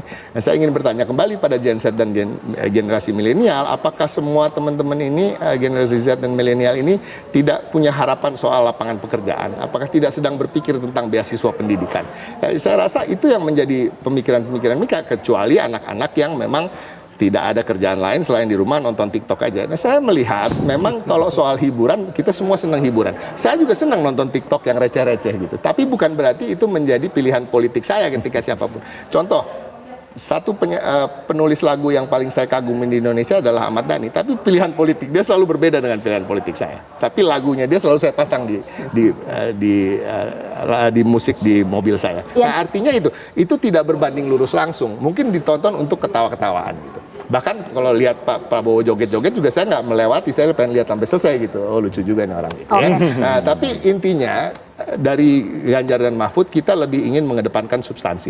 Di waktu yang sangat pendek ini dalam pesta demokrasi ini, buat kami politik itu atau kampanye itu tidak soal melulu menang dan kalah. Tapi yang pasti kita tidak mau salah dalam menyampaikan pesan-pesan kita. Kita tidak mau membohongi masyarakat. Kita mau masyarakat ikut aktif dalam berpartisipasi dalam politik ini. Dan artinya mereka juga harus tahu betul substansi dan gagasan. Dan ketika yang membawa gagasan itu juga harus fasih ketika menyampaikan gagasan. Kita juga nggak mau mengatakan bahwa gagasan ini dibikin oleh tim, ya kan? Sehingga si capres dan cawapres gagap ketika ditanya soal gagasan-gagasan yang ada dalam lembaran-lembaran buku visi misi itu. Oke, Mas Umam, betulkah ini efektif bahwa pengemasan itu seperti yang dikatakan oleh Mas Dede tadi sebenarnya penting untuk mengemasnya dengan yang lebih ringan baru masuk ke substansi, atau seharusnya seperti yang dikatakan Mas Ciko, straightforward saja, kita langsung bicara substansi saja yang lebih penting? Ya, fakta politik demokrasi di Indonesia menegaskan bahwa memang dari struktur politik masyarakat kita itu lebih banyak didominasi oleh mereka yang berasal dari kalangan kelas pendidikan relatif menengah bawah. Kalau misal mereka yang ada di perguruan tinggi itu rata-rata di angka sekitar 30-an%. Lulusan SMA itu ada di angka sekitar 40-an%. Adapun yang SMP ke bawah itu mencapai 65% lebih. Artinya cukup besar, 60-an% ya. Kalau misal kemudian kita merujuk di situ, memang ranah substansi itu seringkali kemudian tidak menjadi hal pertimbangan yang cukup matang, cukup real untuk dikonversi menjadi kekuatan suara. Tetapi sekali lagi Mbak Gita, prinsipnya adalah sensasi memang harus equal, harus seimbang dengan substansi. Nah, maka ini harus diantisipasi betul, Mas Ugi, nanti ketika masuk dalam konteks perdebatan, debat antara capres-cawapres. Karena bagaimanapun juga, kalau misal dari kemasan ini sudah cukup bagus, tetapi ada yang jomplang pada ranah substansi, maka itu akan bisa menciptakan gap. Nah, gap inilah yang kemudian berpotensi menjungkir balikkan semua persepsi yang ada. Nah, kalau misal kemudian ada kekhawatiran misalnya dari pasangan siapapun ya, misal Prabowo Gibran atau siapapun, dan dalam konteks ini salah satunya misal Gibran, karena dianggap seringkali menjadi underdog di dalam konteks perdebatan isu kebijakan publik. Tapi kalau dia bisa menyeimbangkan tadi itu sensasi, substansi, dan juga melakukan persiapan-persiapan yang matang, bisa saja kemudian melakukan jumping seperti yang dilakukan Pak Jokowi dulu, dianggap underdog juga. Pasti akan dibantu oleh Pak Prabowo, tetapi kemudian bisa melampaui di debat pertama, di debat kedua. Tapi semuanya itu akan ditentukan oleh persepsi publik nanti, terutama kita lihat apakah kemasan ini betul-betul bisa mendominasi persepsi publik dibanding dengan substansi yang akan disampaikan nanti di debat-debat yang ada. Oke, Mas Ciko, ini kan yang dikatakan Mas Umam tadi sebenarnya harus equal juga antara sensasi dan juga substansi. Kalau dilihat kan tadi, kenapa Pak Ganjar ini tidak menggunakan gimmick-gimmick juga selain mengedepankan substansi juga, misalnya diksi gimmick rambut putih lah atau gimmick apa gitu Pak? Kadang-kadang kan satu sisi tidak harus dibahas dengan satu sisi, kayak gimmick tidak harus dibahas dengan gimmick. Ada kelebihan-kelebihan dari Pak Ganjar bahwa beliau mempunyai keluarga yang harmonis gitu misalnya.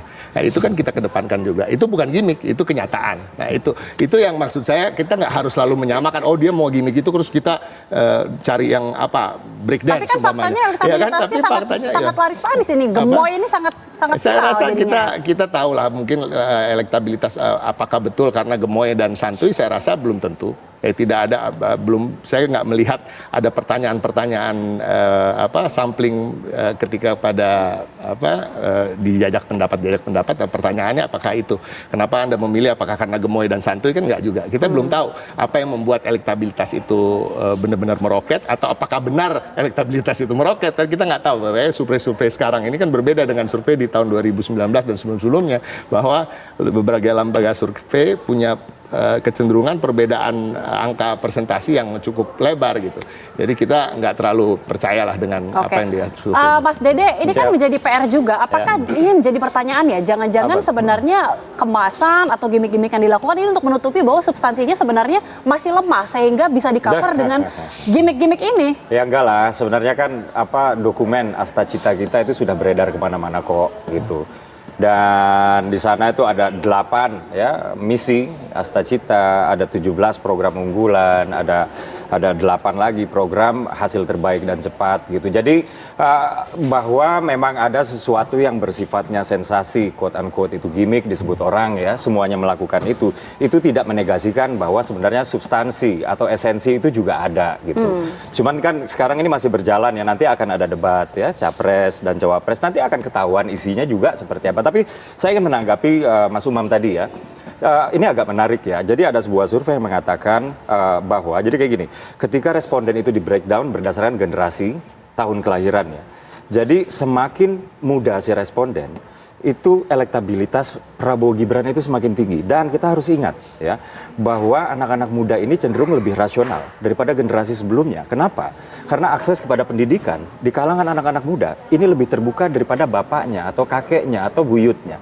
Jadi kalau kita berbicara soal dipilihnya Pak Prabowo karena gimmick, ini kaitannya dengan pendidikan yang rendah, saya pikir saya nggak setuju. Saya pikir ini karena memang caranya efektif aja sih, gitu. Karena ini datangnya dari mereka, bilang gemoy, ya sudah, gitu. Kita lekatkan akhirnya reputasi diadopsi ini. lah.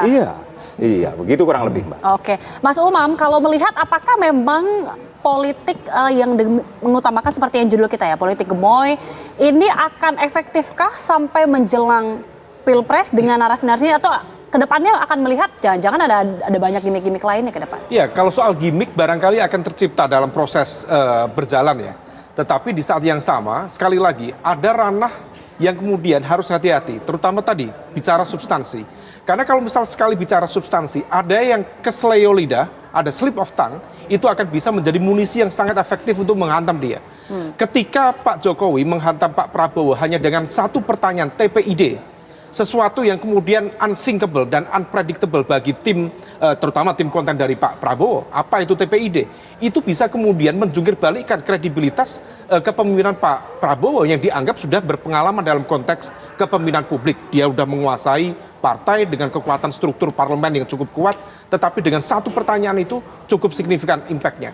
Nanti di perdebatan sama, ketika kemudian head to head, capres dengan capres, capres dengan cawapres, yang sekarang kan banyak itu, wah hati-hati, Gibran nanti kalau dilumat oleh misalnya Pak Mahfud gimana? Nah, itu butuh persiapan betul. Sekali ada slip of tongue, apalagi kalau misal terjadi kesalahan cukup fatal, slip of mind, maka itu bisa menjadi sebuah munisi yang cukup kuat bagi rival-rivalnya untuk mendelegitimasi itu. Jadi, bicara tentang gimmick, itu satu hal, dan itu cukup efektif. Adapun tadi yang disampaikan oleh Mas Dede, memang betul pemilih dari Pak Prabowo lebih banyak anak muda, tetapi itu memang berangkat dari baseline elektabilitasnya yang lebih tinggi. Karena baseline-nya tinggi, maka anak muda lebih banyak di sana. Nah, oleh karena itu, sekali lagi, elektabilitas itu akan ditopang oleh hal-hal yang sifatnya substansi dan juga sensasi tadi itu. Nah, kalau misal itu bisa diseimbangkan, seperti yang dilakukan oleh Jokowi di 2014, 2019, dia menggunakan branding, kalau misal sekarang Gemo, dulu istilahnya belusukan. Belusukan itu something yang sangat-sangat marketable. Hanya untuk mencitrakan, karena persepsi publik tentang pemimpin yang bisa diterima adalah nomor satu, merakyat. Dan belusukan itu dianggap sebagai sebuah entitas karakter kepemimpinan yang merakyat. Nah, kita cek. Nah, problemnya sekarang ini, capres dan beberapa cawapres tidak mau mundur dari posisinya. Akhirnya kemudian mereka masih aktif di posisi jabatannya. Impact-nya apa? Dia hanya bisa kampanye dalam akhir pekan, Sabtu Minggu. Dan kalau bisa mengajukan cuti hanya 1 hari dalam hari kerja. Ini rasanya ada semacam tingkat kepercayaan diri yang surplus ya, jadi overconfident, sehingga kemudian tidak begitu nggak begitu intens untuk menyapa rakyat, tetapi cukup nanti aja lah waktu-waktu weekend. Nah, mungkin sudah dihitung ya oleh tim pemenangan masing-masing, tapi sekali lagi ranah substansi dan juga gimmick harus diseimbangkan. Sekali ada kesalahan dalam konteks substansi, itu akan bisa meruntuhkan narasi gimmick yang diciptakan selama ini. Oke, ranah substansi dan juga ranah sensasi ini harus diseimbangkan. Kita akan lihat ya bagaimana kemudian kampanye yang masih akan dilakukan sampai 10 Februari. Tapi terima kasih sekali lagi Mas Umam, terima kasih Mas Dede, terima kasih juga Mas Ciko atas waktunya bergabung di Apa Kabar Indonesia Malam. Dan pemirsa, kita akan hadirkan informasi selanjutnya di mana aksi unjuk rasa buruh se-Jawa Barat ini digelar di beberapa daerah, pemirsa. Di Kabupaten Bekasi, Jawa Barat, aksi unjuk rasa buruh ini membuat akses keluar masuk kawasan industri melalui gerbang tol Cibitung ini lumpuh total.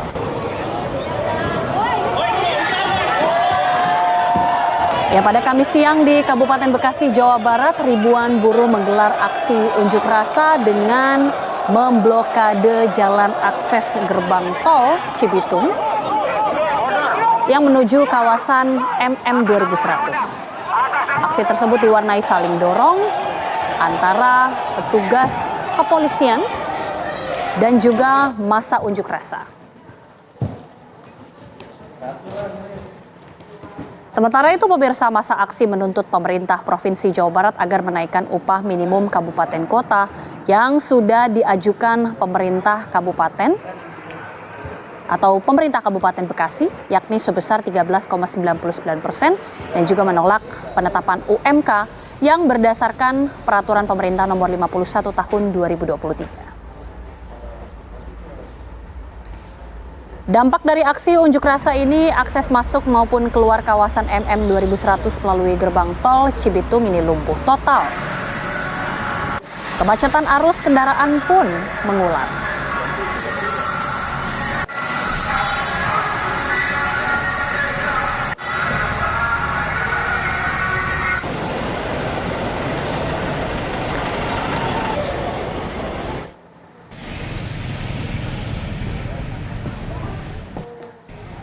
Sementara itu, pemirsa, aksi unjuk rasa buruh se-Jawa Barat ini kembali digelar di depan gedung Sate Kota Bandung pada hari ini. Massa menuntut putusan kenaikan upah minimum kabupaten kota agar tidak menggunakan formulasi peraturan pemerintah nomor 51 tahun 2023. Aksi unjuk rasa buruh kembali digelar di depan kota atau di depan gedung Sate Kota Bandung, Jawa Barat. Sejak Rabu kemarin, para buruh menggelar aksi unjuk rasa karena tidak juga menerima keputusan upah minimum kabupaten kota yang telah direkomendasikan Bupati dan Wali Kota terhadap pejabat Gubernur Jawa Barat. Mereka akan terus berunjuk rasa hingga diumumkannya keputusan soal tuntutan UMK 2024 sesuai dengan rekomendasi Bupati dan Wali Kota se-Jawa Barat.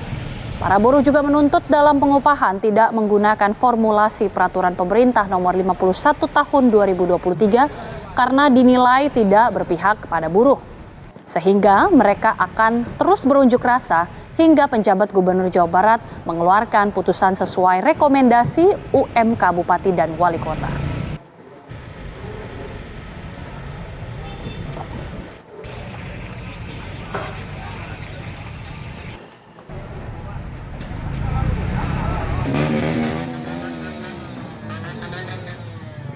Dan pemirsa, informasi tadi sekaligus menutup perjumpaan kita di Apa Kabar Indonesia Malam, pemirsa. Ya, dan setelah jeda Anda juga bisa menyaksikan dua sisi yang kali ini juga materi perbincangan masih kemudian memfokuskan kepada kemarahan Megawati Soekarno Putri yang juga mengakibatkan semakin panasnya sindiran satu sama lain. Tentunya Anda bisa menyaksikannya saat lagi. Saya Putri Viola. Dan saya Gita Mahlika mengucapkan terima kasih atas kebersamaan Anda. Selamat malam. Sampai jumpa.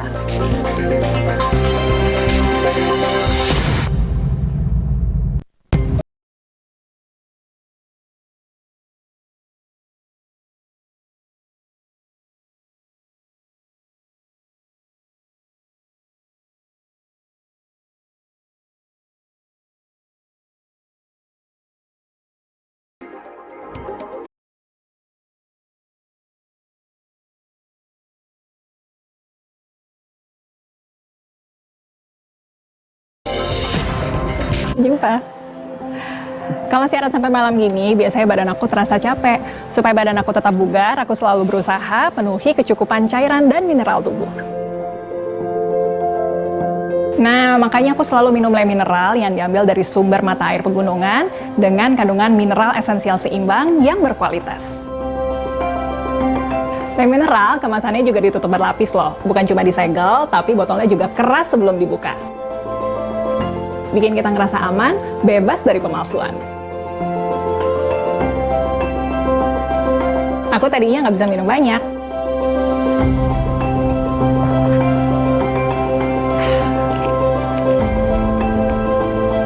Tapi beda kalau minum Le Mineral, rasanya enak, nggak bikin enek. Jadi kalau harus tugas keluar lapangan, aku juga nggak perlu khawatir kalau harus beli air mineral di mana aja. Kamu juga jangan lupa rutin minum Le Mineral ya.